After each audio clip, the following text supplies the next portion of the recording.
C'est dans cet immeuble que les faits se sont produits tôt ce matin. Il est environ 4 heures lorsqu'un ou plusieurs suspects pénètrent dans le bâtiment.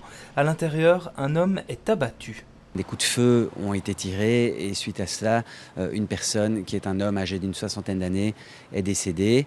Les deux autres victimes qui sont une femme et un jeune homme ont été blessés, mais leurs jours ne sont actuellement plus considérés comme étant en danger.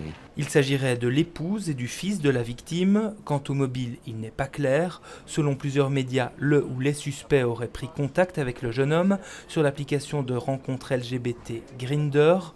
Dans l'immeuble, il lui aurait demandé de l'argent avant que ses parents n'arrivent alertés par les cris. C'est là que les tirs auraient eu lieu. À ce stade, le parquet de Bruxelles n'a confirmé aucune de ces informations. L'enquête se poursuit activement pour déterminer le mobile et pour identifier et interpeller les auteurs qui sont activement recherchés. Des auteurs toujours en fuite, alors que dans le quartier depuis ce matin, c'est un balai de voitures de police auquel assistent les voisins. Sur place aussi le laboratoire de la police fédérale.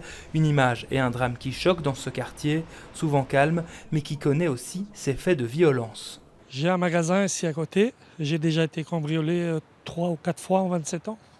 Mais toujours la nuit ou le week-end. C'est plus du tout un quartier sûr comme on a connu à l'époque, puisqu'il y a 15 jours, ici, avenue Louise, des diplomates se sont fait agresser pour prendre les montres et voilà quoi.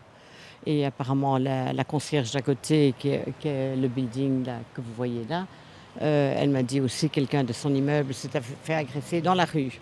Les forces de l'ordre ont été présentes dans le quartier proche de l'avenue Louise une partie de la journée, notamment pour mener l'enquête de voisinage.